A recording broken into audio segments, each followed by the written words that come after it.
All right, so we're going on day 3 here. We're going to start off on 60 instead of 28, but we'll get back to or 29, sorry. We'll get back to that. Let's see, number 60. All right, so number 60 just says to graph each number on a complex plane. The main thing you have to remember, if I could give you notes for this, it's that if you have, let's say, a plus bi, you can write it as a point as a comma b. So let's just say you had like 2 minus 3i.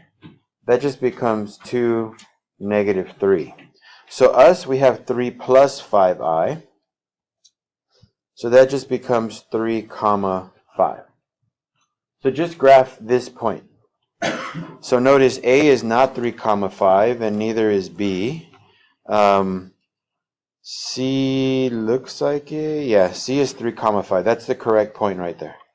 So that's 3, 5, and D is definitely not. So that's how you would do that one. So you're just basically graphing a point. That's all. But you do need to remember, like every imaginary number can be rewritten as a point. Okay? So that's the most important part. Because once you have that, then you're good. They're also going to make you do it backwards. So we'll do that one. I think that's probably the next problem. They'll make you do it backwards where they give you the point and they want you to write it out as an imaginary. That might be, yeah. So number 61, let's just do this one because they're both on the same page.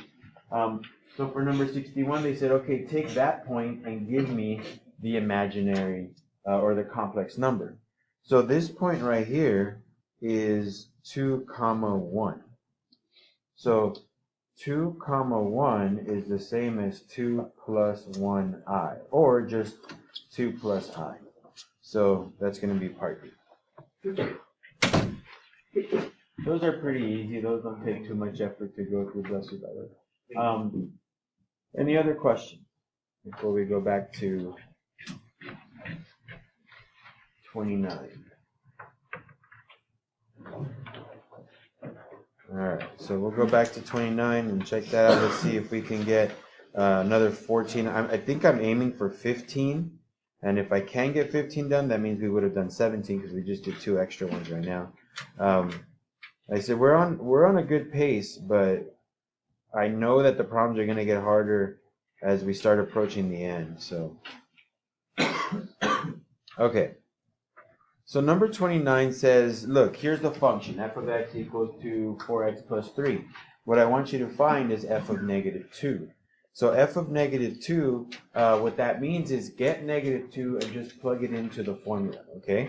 So f of negative 2 is the same as just writing 4 times negative 2 plus 3. Now the left side, you don't have to do anything on it. Just on the right side. Just solve the right side. So it's going to be negative 8 plus 3, which is negative 5. So your answer is D. This is supposed to be a very easy problem, but I know sometimes people get confused with the notation. Remember, f of any number means just plug it in. Okay, plug in that. So number 30. They say here's g of x and here's f of x. Find g of x minus f of x. So g of x is, I'm going to write it down with parentheses, negative 4x minus 4 minus, and then f of x is x minus 5. Okay? So from here, you're just going to want to distribute. Okay? So distribute this way. So we got negative 4x minus 4 minus x plus 5. Negative 4x minus 4, that's a negative 5x. And then negative 4 plus 5, that's a plus 1. So that's going to be B. Now, I did get a couple people that got a little bit confused with this next part. I think it's just because of the way it's written. For number 31, it says find g times h of n. But remember, g times h of n is basically g of n times h of n. So multiply it. That's what it's saying. Multiply g of n times h of n. So g of n times h of n, let's see. G of n is 4n plus 2. H of n is n minus 5. And I'm going to go ahead and distribute that. and then we'll combine everything together. So we'll start with green here. So 4n times n, that's 4n squared. And then 4n times negative 5 is negative 20n. And then we'll move over with the blue ink here. So 2 times n, that's positive 2n, and 2 times negative 5, that's negative 10. Combine everything, and you're done. So we get 4n squared minus 18n minus 10. Okay, so A would be your answer, and that's it. Again, these first problems that we've done, they're not supposed to be that difficult, but you know, if you don't practice them, obviously sometimes you forget what you're supposed to do, right? That's the reason why we gotta practice. Don't just do them once and be like, I'm good. I don't know if I ever told you guys this, but when I was in college, they didn't really give us review sheets. They didn't give us anything like that. You got your homework, if they cared. Sometimes they didn't care if you did your homework either. None of my teachers ever made me turn in any homework for math. For all of my math classes, they could care less. Okay?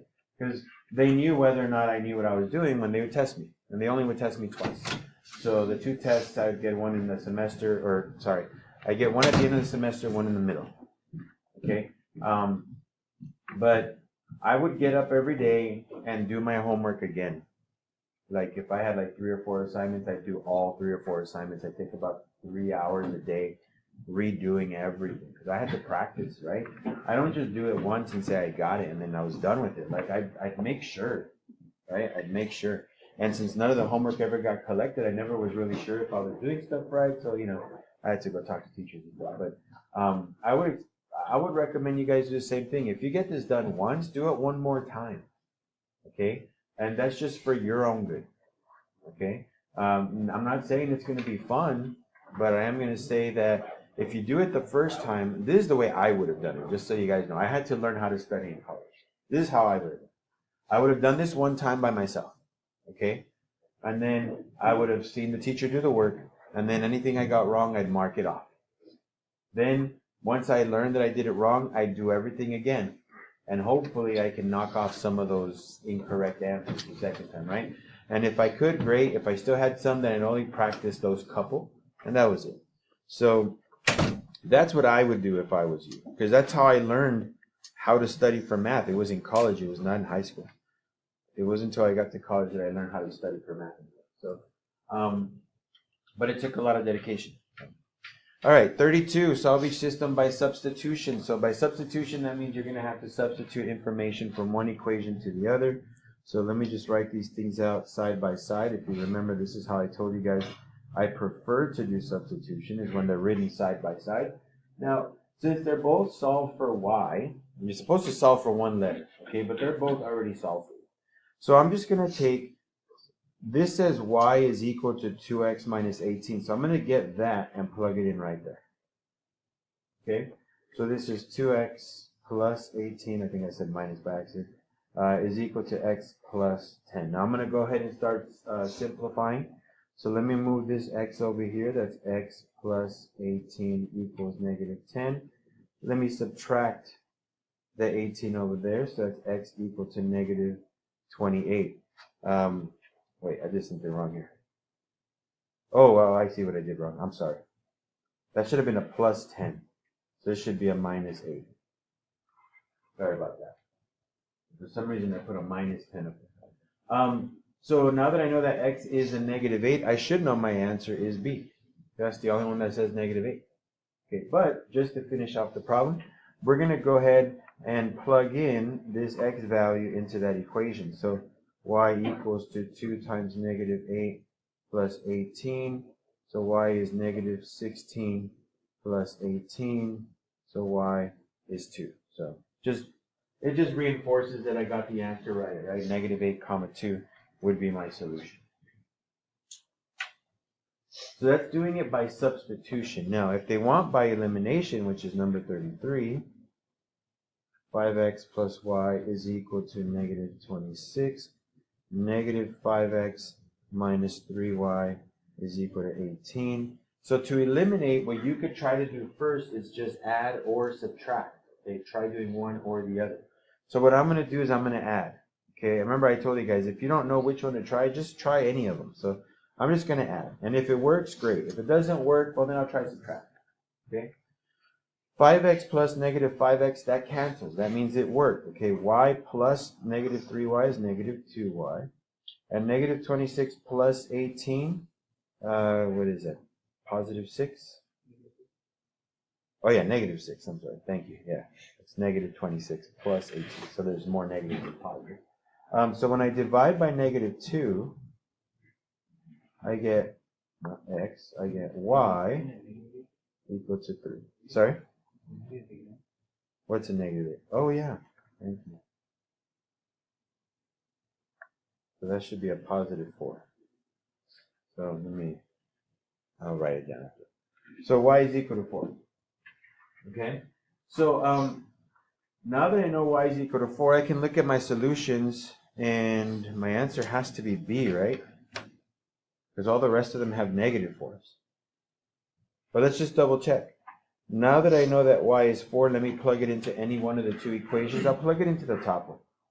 So 5x plus 4 is equal to negative 26. I'll move the 4 over. So that's going to be 5x equals to negative 30. If I divide both sides by 5, x is negative 6. So it should be negative 6, comma 4, which is B. So there you go. So notice both of these, I could have just done half the work and gotten the right answer. Now, is that guaranteed to happen on your final? I don't know. It's been so long since I did the test, but I mean, maybe not. Okay, maybe on the final there'll be like 2 or 3 options that come out as a positive, right? So in this case, we only had 1 for y, so we could do that. Any questions up to now? From 29, 30, 31, 32, and 33. That's 5 problems. All right. Okay, this one says sketch, so this one's a little bit tougher, okay, than the other one. So to do this, I do have to make sure that it's in y equals mx plus b form, which 34 is, 35 is not. Okay, so I'm going to have to kind of check both answers. Okay, so let's start off with y less than negative 2x minus 2. All right, now before I just said, hey, it said less than, so it should be a dotted line that's shaded below, right? So does A have a dotted line that's shaded below? In other words, here's the only dotted line. This is shaded below. Is that what it looks like? No, so it can't be A. All right? It can't be A. All right, B doesn't even have a dot. If you're wondering why the heck is he talking about dotted lines, it's this, guys. The less than. That's a dotted line or dashed line shaded below. That's what it means. B doesn't even have one, so no, not it. C does have 2, and this line at least is below, right? This one has it that's below. That's why that little gray area is colored in. Okay? So that one looks okay. I don't know if that's the right graph, but at least it looks okay. And this one also has a below.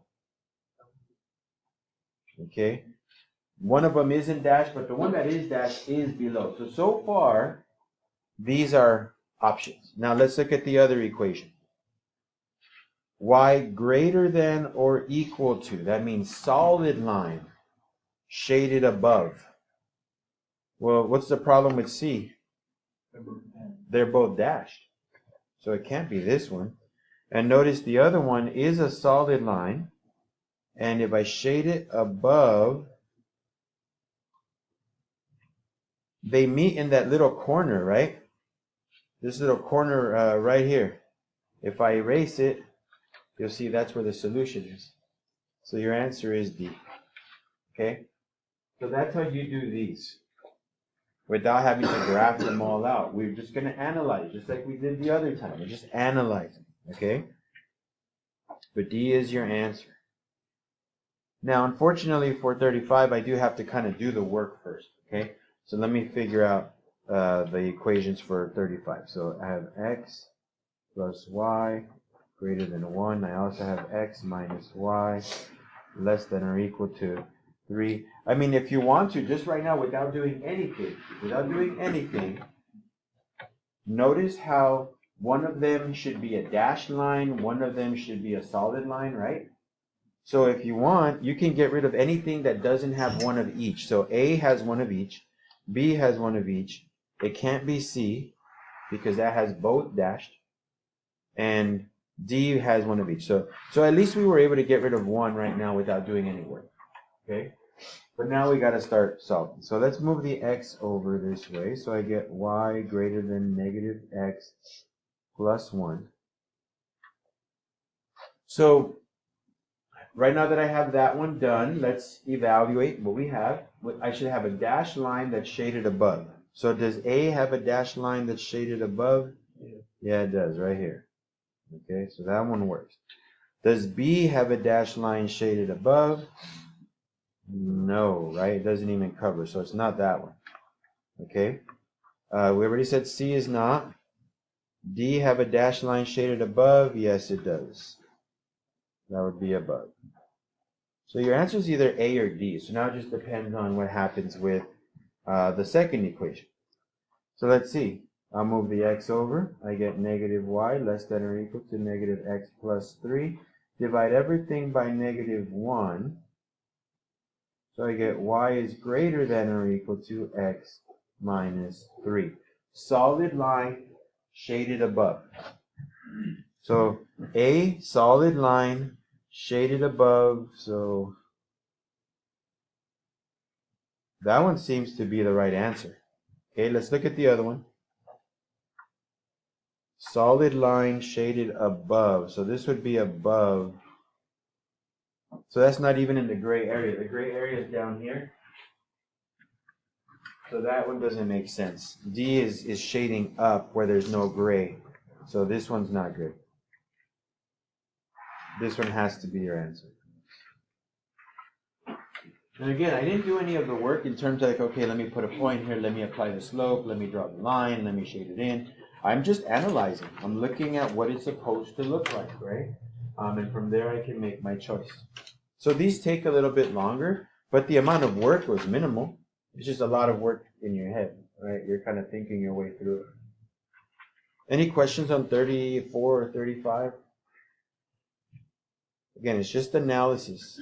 Since you have multiple choice, you're at an advantage where if you understand what you're doing, you can take the test faster, right? Because you don't have to do all the work. If it was open-ended, then you're kind of stuck doing tons and tons of work. So, all right, sketch the graph of each function. Again, this is one of those understanding problems, right? We may not have to spend all this time figuring everything out, okay? So if I were you here, the two things I would ask myself when it comes to this. First off, let me tell you that the formula is this. Because these are parabolas. Okay? So the formula looks like that. HK is my vertex. And A tells me which way it opens and the slope, kind of. It's a little bit of slope. So I'm going to put right here. Whoops, give me a second. Let me just reset that. So A is slope. Remember, if A is positive, it opens up. If A is negative, it opens down. And then HK is vertex, okay? These are all things you should have in your notes, so you don't have to worry about memorizing them, okay? So, which way does 36 open? Down. Okay, so 36 opens down. That's the first thing I'm looking at because of that negative sign. Okay, so it can't be A. That's opened up. It can't be C. But it could be B or D. Okay, it could be B or D. Next is my vertex. What's HK? Negative 2, negative 3. All right, so let's go find that point. Negative 2, negative 3. That's right there. That's not on the graph. So it can't be B. Let's just double check with D. -2, -3. There it is. Perfect. Has to be D. Again, I don't have to graph anything, guys. I just have to understand what the equation means, right? If I understand the equation, I don't have to touch the graphs. I just got to look. All right, so let's look at the next one. Which way does this one open? Up. All right, so let's get rid of all the down. So A doesn't work. B will, C will, D does not. So now I'm at a 50% chance of guessing. What is my vertex? -4, -1. All right. So -4, -1. That's right there. That looks like a good answer. -4, -1 is right there. That is not actually not even negative. -4, -1 would be down here. So yeah, this one's way off. So your only answer is B. It's the only one that makes sense.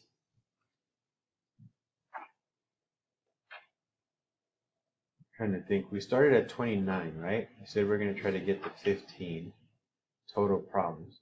So I'm trying to get to 44. All right. Are we okay with these? Again, most important thing, guys, know the definitions. With all the graphs, go back and look at the definitions I gave you. Write those down. That way you can just analyze, not draw. All right, number 38. By the way, after these two, the rest of these problems are really fast, okay? So that's why I wanted to get to 43, actually, not 44. I wanted to get to 43 because these are quick, and then we end at the end of the page, so that'd be good. All right, so here we go. This says, write the parent function. In other words, write an equation of the function. For the quadratic function with the given transformation, assume that a equals 1 for all parabolas. So a is always equal to 1, okay? So they say, all right, is it true that the equation should look like this if it translates 3 to the left and 5 down? Yeah, it is. Because 3 to the left should say plus 3. That's your h value. Should say plus 3. And 5 down should say minus 5. Okay? Okay, true or false? Is the equation supposed to look like this if it translates 5 to the right and 6 up? No. Which one's wrong? The 5 to the right should be a minus 5. This should be a plus 6. Okay? This should be a plus 3 and a minus 5. So that's good. But on 39, it does not work out. So there you go. That one's false. Again, that's all definition. You got to know definition of what does it look like, right? If it looks positive, that means it went left. If it looks negative, that means it went right. For the k value, if it looks positive, it went up. If it went negative, if it looks negative, it went down. So you got to know those things. Write them down. All right, this is going to be quick. What is the axis of symmetry for the quadratic function? Now, I do want to remind you guys. This is the formula that we're using because that's what it looks like. X equals to h is your axis of symmetry. So what's h for 40? -3. So your answer is B. That's it. But you have to know the definition, right? Super simple problem. But if you don't know the definition, well, good luck, right? Because you can't use the formula -b over 2a. Because that's only for standard form. What's the vertex is 41? -3, -5, so it'd be D. Oops. Give me a second here. I accidentally moved it instead of marked it. All right, so that's easy, right? Because that's HK. Does the parabola open up or down for this one? Down, right? So because it's negative. Now this one's in standard form. So for this one, your A term is what tells you if it's going up or down. It's also your slope, like I said before. To find your axis of symmetry for this, you write x equals -b over 2a. So, and then our C value, this is our y-intercept. Okay? So don't forget about that. That's your y-intercept.